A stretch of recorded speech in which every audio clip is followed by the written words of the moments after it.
Bis- Assalamualaikum warahmatullahi wabarakatuh. Baiklah, bertemu lagi kita pada hari ini bagi subjek Bahasa Melayu tahun 3.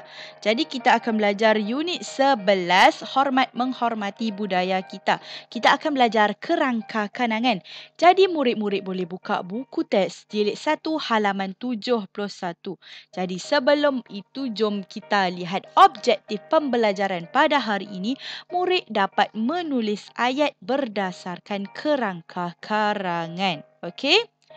Okey, kita lihat apa perkara yang penting perlu ada di dalam kerangka karangan ataupun apabila kita membina karangan. Yang pertama mesti ada pendahuluan. Yang kedua, isi penting pertama, isi penting kedua, isi penting ketiga dan yang terakhir penutup. Okey. Apa yang perlu kamu ingat? Pendahuluan itu apa?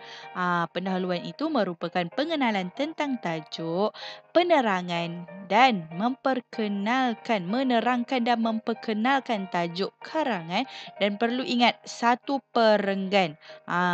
Ini Ustaz telah terangkan pada pembelajaran yang lalu. Jadi untuk pembelajaran hari ini hanya sekilas, sekali imbas sahaja untuk mengingatkan balik kamu. Okey, isi. Isi tu apa? Untuk mengembangkan tajuk dan jalan cerita. Satu isi, satu perenggan. Ingat ya. Okey, ingat. Kamu juga perlu menggunakan penanda wacana. Contoh, seterusnya, selain itu, di samping itu, pertama sekali, kesimpulannya, dan banyak lagi lah. Okey. Seterusnya, penutup. Penutup tu apa? Merupakan rumusan ataupun kesimpulan. Pengakhiran bagi jalan cerita dan semestinya satu perenggan. Okey, kita lihat buka buku teks Bahasa Melayu jilid 1 halaman 71. Jadi, apa yang diberi kita akan baca dulu satu persatu. Kita akan baca. Kami bersahabat. Saiful, Yi, Mi dan Jiva berbincang untuk menyiapkan karangan tentang menghormati sahabat. Jadi kerangka karangan telah diberi. Kerangka karangan ni pendek je. Hanya point sahaja. Ada pendahuluan, ada isi pertama. Dan sebelah dia merupakan karangan yang telah dipanjangkan sedikit ayatnya. Jadi kita lihat pendahuluan, kerangka karangan bagi pendahuluan, hubungan rapat selain keluarga. Jadi kita perlu menggunakan kerangka karangan ini di dalam karangan yang panjang ini. Okey, jadi dia guna sahabat ialah orang yang mempunyai hubungan yang rapat dengan kita selain keluarga. Apabila bersahabat, kita mestilah saling menghormati. Jadi tengok, hubungan rapat ada di sini, hubungan rapat selain keluarga. Selain keluarga jadi ada di dalam karangan. Okey, isi yang pertama. Kerangka karangan yang diberi, jaga tutur kata, elak bahasa kasar. Jadi kita kena guna di dalam karangan ini. Kena guna. Okey, faham? Jadi kita lihat. Amalan menghormati sahabat boleh dilakukan dengan menjaga tutur kata.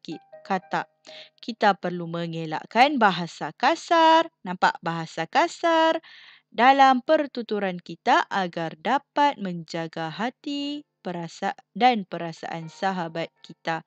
Okey, kita teruskan yang kedua. Isi kedua, dia telah beri. Apa? Yang mana satu? Kerangka karangan dia. Saling membantu, ikhlas. Ni dua ni, kerangka karangan yang telah diberi. Jadi kita kena guna dua ni. Untuk karangan yang kedua. Karangan bagi isi kedua. Saling membantu, kerangka dia yang pertama. Ikhlas, kerangka yang kedua. Ayat yang boleh dibina. Seterusnya, penanda wacana.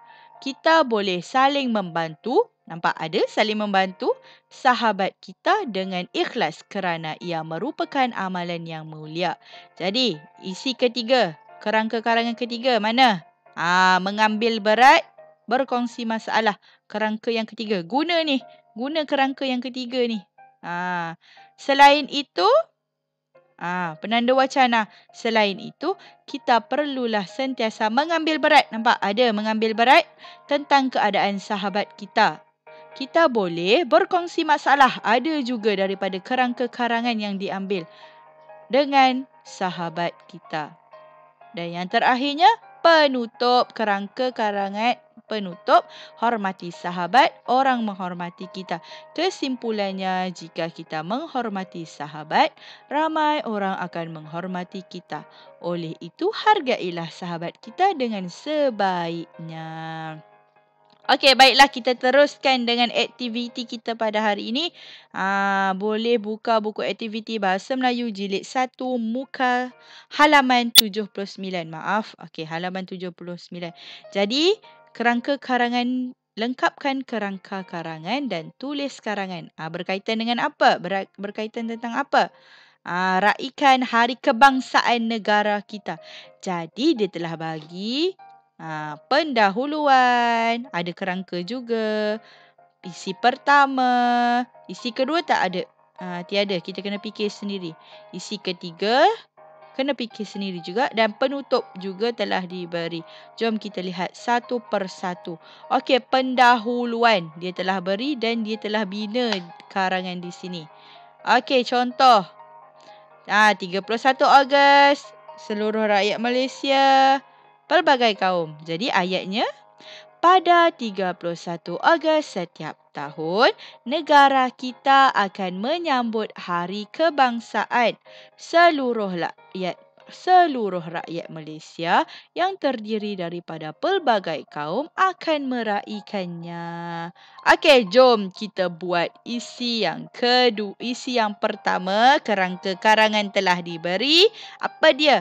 Tujuan untuk mengingati tarikh kemerdekaan, pejuang kemerdekaan pelbagai kaum. Okey, apa ayatnya?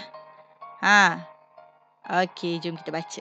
Sambutan Hari Kebangsaan ini bertujuan untuk mengingati tarikh kemerdekaan.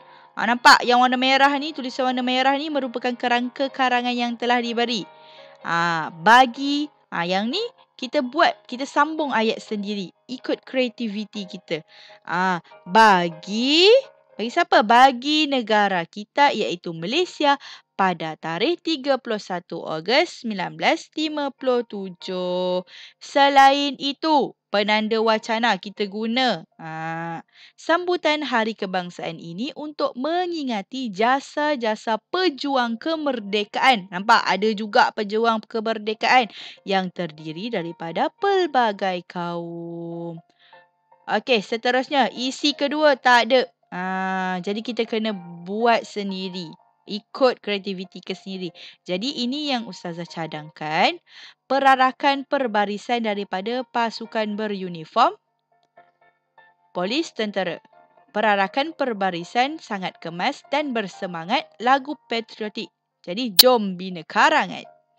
Pada tarikh 31 Ogos setiap tahun, mestilah Hari Kebangsaan hanya disambut pada 31 Ogos. Ni pun dah nak dekat dah bagi tahun 2021 ni. Okey. Pelbagai aktiviti akan diadakan untuk meraikan sambutan Hari Kebangsaan. Antaranya perarakan perbarisan daripada pasukan beruniform polis, tentera dan banyak lagi. Nampak yang warna merah tu ada di dalam kerangka karangan. Jadi seterusnya, perarakan perbarisan mereka sangat kemas dan dilakukan dengan penuh bersemangat. Penuh semangat. Okey? Selain itu, penanda wacana, perarakan perbarisan ini akan diiringi dengan lagu-lagu patriotik negara. Okey, jom kita lihat isi ketiga pula. Kerangka karangan yang dicadangkan, perarakan kereta berhias, kereta kebal, pertunjukan lintas udara, tembakan meriam. Okey lagi, jalur gemilang dikibarkan, rakyat Malaysia, ragam rakyat Malaysia. Okey. Seterusnya, jadi dekat kerangka karangan ni kamu boleh pilih kamu nak isi ataupun tidak. Okey, seterusnya terdapat juga perarakan kereta berhias yang disertai oleh pelbagai agensi. Antaranya perarakan dan pertunjukan yang paling menarik minat orang ramai ialah perarakan kereta kebal dan pertunjukan lintas udara. Selain itu juga terdapat Selain itu, terdapat tembakan meriam pada sambutan Hari Kebangsaan ini. Suasana pada Hari Kebangsaan amat meriah, bermacam-macam ragam yang ditunjukkan oleh seluruh rakyat Malaysia. Okey, seterusnya. Penutup. Penutup dia telah beri kerangka karangan, jadi kita kena bina ayat sahajalah. Okey, kesimpulannya dan akhir dah ni.